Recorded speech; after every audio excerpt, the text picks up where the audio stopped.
drama scenes with drama queens and heroes, acting out there on the silver screen. Come grab a seat, the popcorn is on me. Hello and welcome to Open Dialogue. I'm Noel T. Manning II. Really happy to have you with us and excited to have Paget Brewster with us. I've been a fan for a long time, followed your work. Going back 20 years, I guess, that I've been following your work, maybe even more. I lose track because I forget how to count past 20 sometimes. So you are an actor, producer, you're a singer, and you've done everything from feature films to indie films to live action series and animated series. I don't think there's anything you haven't done as it relates to entertainment. It's pretty amazing. So tell me a little bit about your love of this work and how that started for you. First of all, thank you so much for talking to me today. This is really exciting because a movie called Welcome to Happiness that we shot 6 years ago is now being re-released after the director was able to go back in and make some cuts.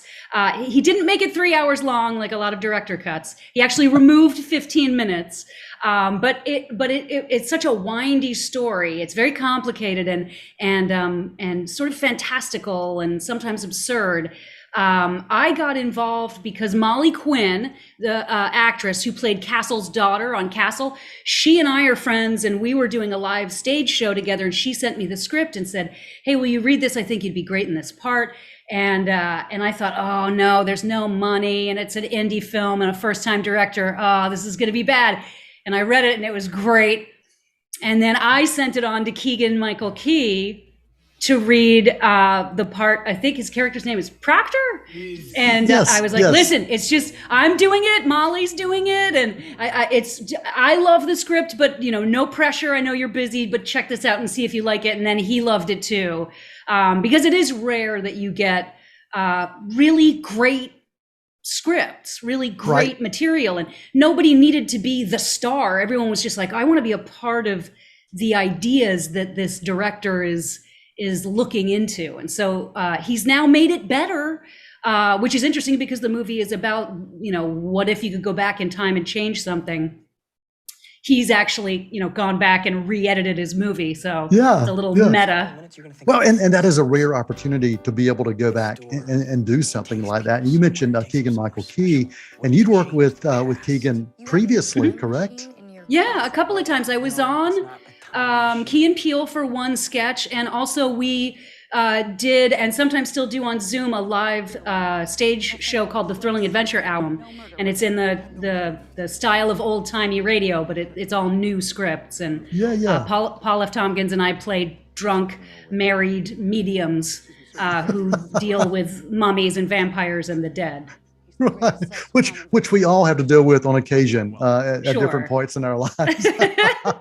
Well, Welcome to Happiness. You mentioned a great cast as well. You've got Nick Offerman, who is on this, Francis Conroy, Oliver Thompson. You mentioned was the writer, writer and director. Yeah. Yeah, and so it is that there is an amazing rarity to be able to go back and do it over or do it in a way that maybe gives it a different kind of life. And I think if anything, these past couple of years, it feels like longer at times, has taught us is that we take advantage of those opportunities in front of us, and we look at those choices we can make, and we're not given second chances all the time. And so when we are, it's pretty amazing. It's pretty amazing. That's true. It's true. Yeah.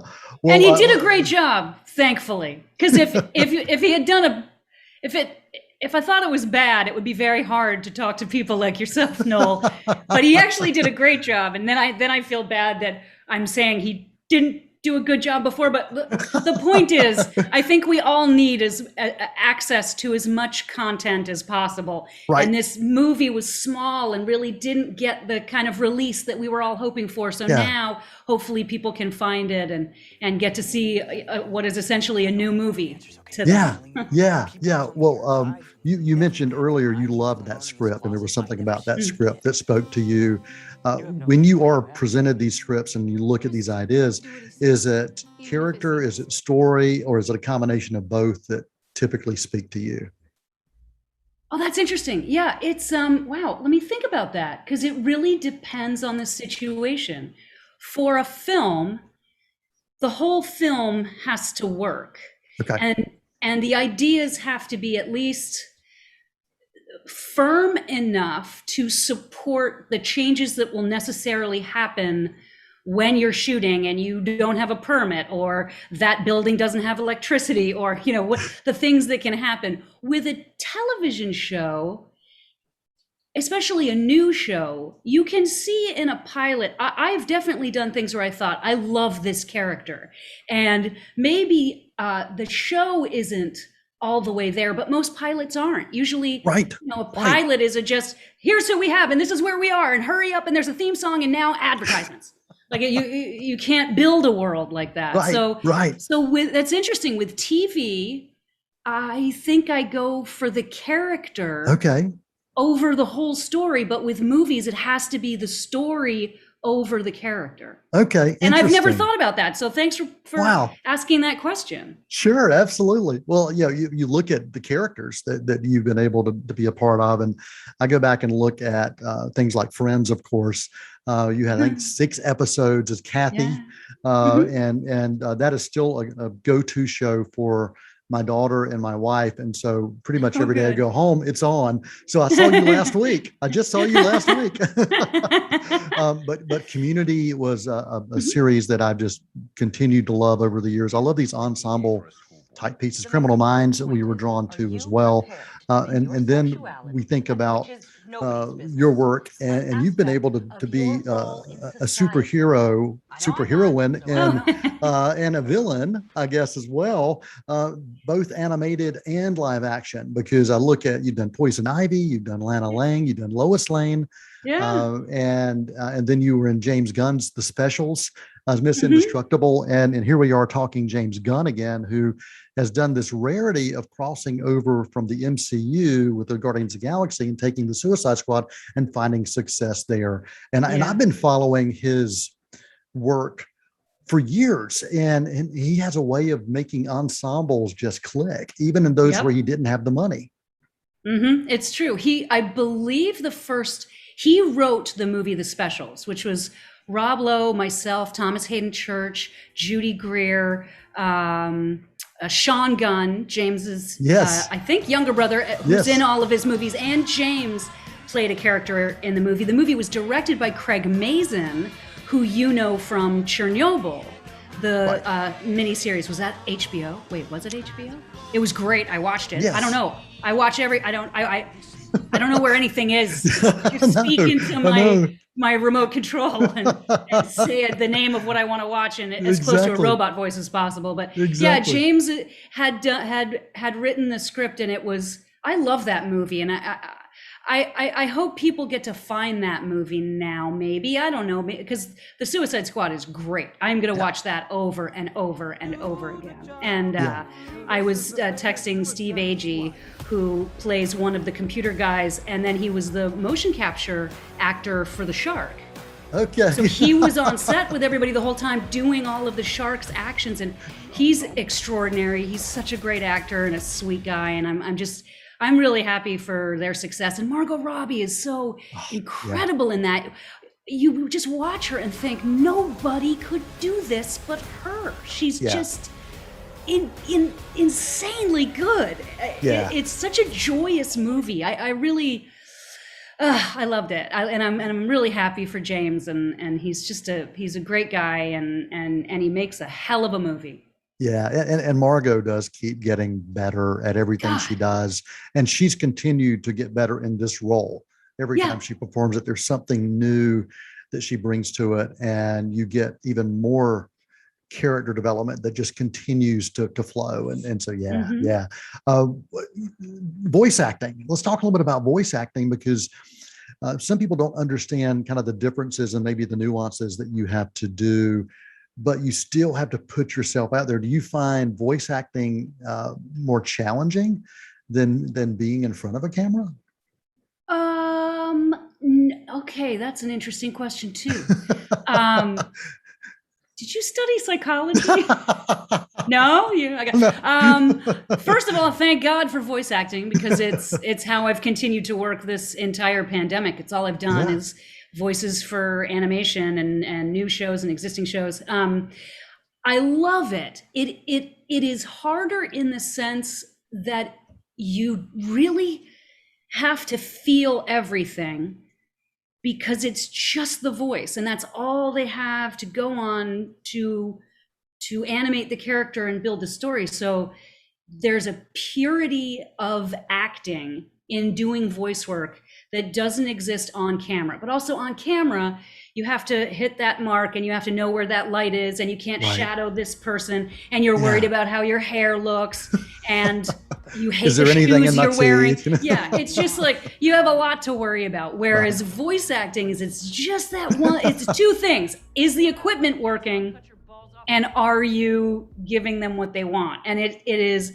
exciting because you can just keep going. You can say a line 15 times in a row with a different idea behind it, and it's really exciting. It is sort of like a drug in a way that on camera you kind of always worry, oh, how do I look, and am I in the right place, and I remember the line, and with voice acting you know when you killed it.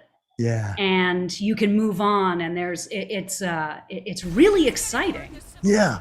That during this time, have you been doing voice acting at home, or have you been? Yeah. My husband is a composer for films and documentaries, and so we built a home recording studio that's like we tore the garage apart and built a home studio. Wow. So we were able to record, where you can't hear anything outside, so we can really do a great job. And he runs the board. I don't know how to do any of the equipment.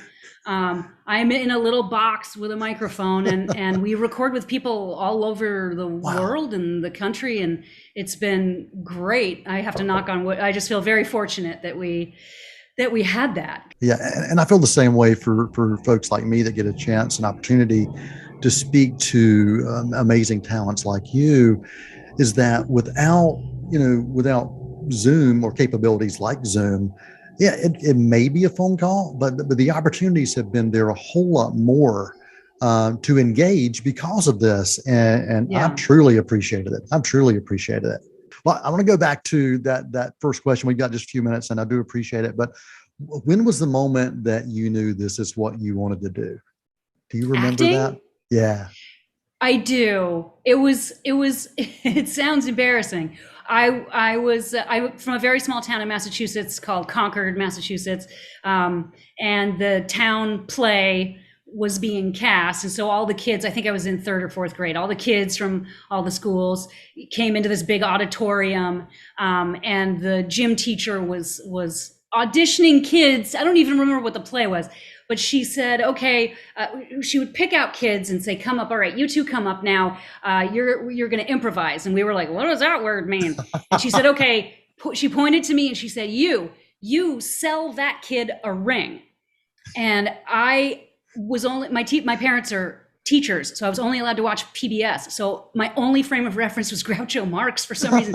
So I started acting like a little nerdy, scrawny child, female Groucho Marx, saying, "You're gonna buy this ring. It glitters. It glistens." And all the kids started laughing. And I was that sound when you do something that produces the sound of joy in a bunch of people, it is intoxicating and exciting, and it makes you feel loved and accepted and valued. And I was an insecure kid. Most kids are, and so that was when I thought, oh, that's it. That's what I'm gonna do. Wow, it's pretty awesome. So from 3rd or 4th grade, you knew. That's awesome. That's awesome. So what about you? How did you know? You were going to do what you do. Well, I've done so many different things, but acting is actually what I thought I was going to pursue. That was something I loved doing. High school stage plays were the things for me. And Ebenezer Scrooge was the one that I did that I said, okay. And so I thought I was going to pursue that, but then I got a chance to work in film behind the camera, Last of the Mohicans, and Oh working my with 20th gosh. Century Fox on that. I knew that I wanted to be involved in some way, and have had a chance to teach cinema, film studies. And so I've been connected to it in a lot of different ways Oh over the years. wow. So as long as I'm close to it, that's always been something I love. So yeah, it does go back to those moments, and you find those connections. But I also know for me, I decided not to pursue filmmaking because at that time I was falling in love with who is now my bride, and I knew I didn't want to be away from her as much as I Yeah. knew I would be with that vagabond lifestyle.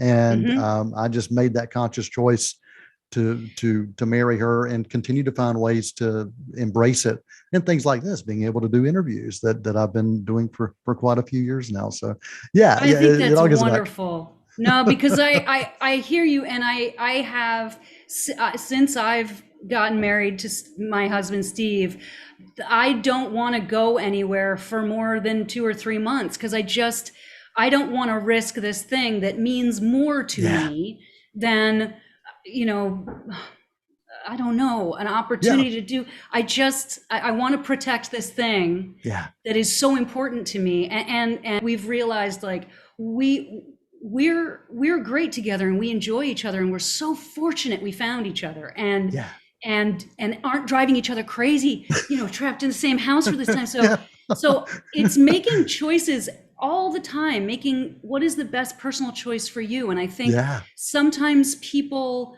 especially actors, can they're more ambitious maybe sometimes than they are healthy or quiet. And I yeah, think it takes an awful lot to be, and I'm impressed with anyone who's exceptional at their craft and hugely famous because it's constant work. And I don't know yeah, how they do it because that's yeah, not a day without a photo shoot or an interview or rehearsals or scripts or, I mean, it's got to be exhausting. So yeah. I think you've made clearly the right choice. And I think I'm very happy that we're both able to talk today to each I other. am too. I am too.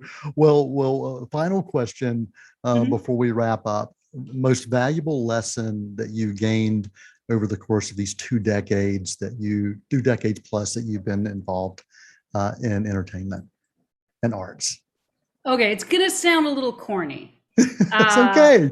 and it's something that people say, but it's so hard to first of all, I think everyone is insecure. Somehow, somewhere, everyone is afraid they're not good enough or attractive enough or young enough or what. We're insecure, and sometimes I think people, not just actors, but specifically as an actor, I try to remember there's only one me, and that's fine. I'm never going to be everything that everyone wants, and trying is impossible. That's never going to work. So it applies to acting that I want to audition and show you what I'm going to do. And if you like it, hire me. And if you don't like it, don't hire me. I don't want to try to pretend to be someone I'm not. What is Yeah. essentially me is essentially what I play when I'm acting, even if it's different. I'm a villain, or I'm a cop, or I'm a serial killer, or a Tallulah Bankhead. There is essentially me. That's what I'm bringing.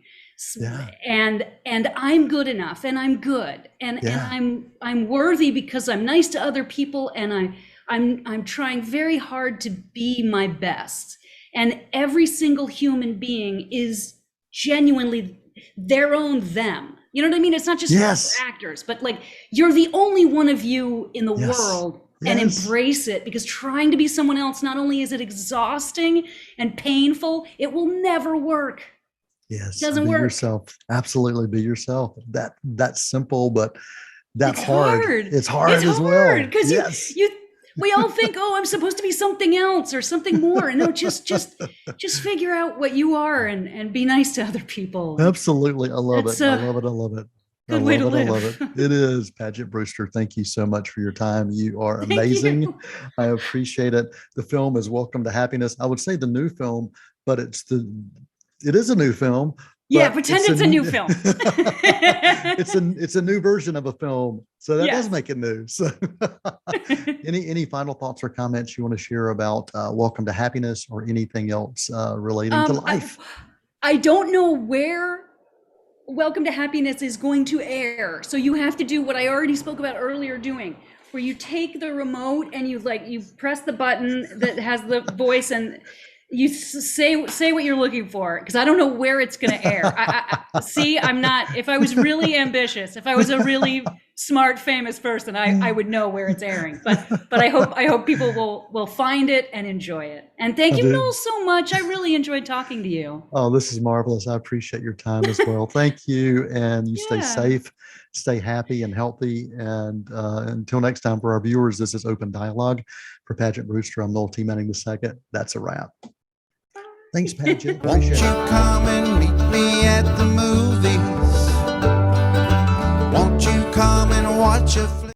I wanted to be something useful, something better. But they called me trash, junk, garbage.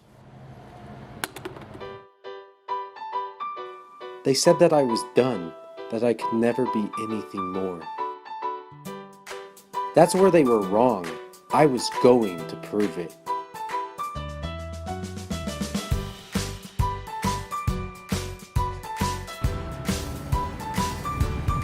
There were bumps and bruises along the way, but I never gave up.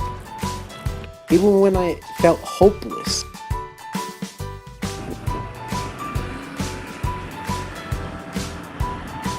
I knew that if I kept going, kept trying, that one day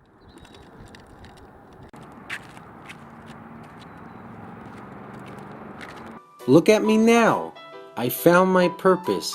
I make a difference. Did you know that if we stopped recycling, not only would our landfills be packed, but all the earth would be filled with garbage which takes years and years to break down? Do you want your kids living on top of a garbage dump? I didn't think so. Also, out of all the garbage in the world, we could recycle 75%, but we only averaged 30%. In 1973, there were no curbside recycling programs. Now there are over 8,660. Now here are some things that we learned from our visit to the International Paper. Cardboard recycling started around 1960. Fiber can be recycled 7 times, and plastic takes 150 years to break down. Why recycle, you ask? Here are some reasons. Cleaner environment in the future and now, reduces energy consumption, creates jobs, and allows more cash flow. That's great.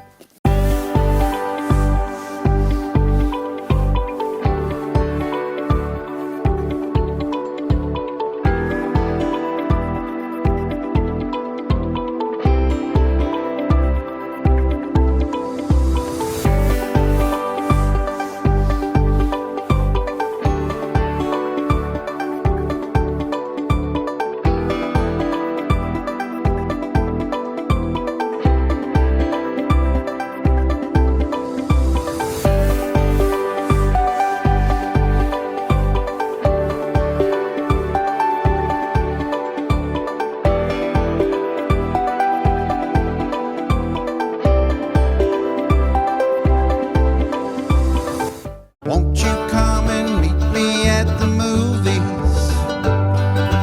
Won't you come and watch a flick? Hey, Oh, excuse me, not Owen Noah. I'm sorry. I'm just thinking about your character already. that's all right. We get it in the head. Yeah. Absolutely. Well, it's really great to be talking with you, and thank you so much for taking the time. Of course. Thank you for having me. For sure. And, your character, Owen, he's what I would describe as a well put together mess. He's extremely intelligent and gifted, but he's got all the general anxieties that come along with being in his 20s. And on top of that, he always seems to stretch himself a bit too thin and is always flying by the seat of his pants. And I just want to say that I felt really seen with your character. I'm 23 years old, fresh out of college, still trying to figure life out. But generally, I wanted to ask if you found yourself identifying with any particular traits from Owen's character. Absolutely. I mean, Owen is at his heart, wants to do the best he can possibly do. He has insecurities, but he hides them with a sense of bravado, and I think that's always an engaging character. trait to play and pull off.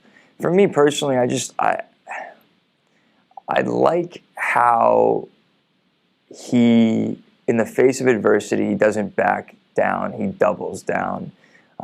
He gets up in the morning for that kind of the problem solving. You know, when disaster strikes, he actually it's thrilling for him. And so I love that so much. Absolutely.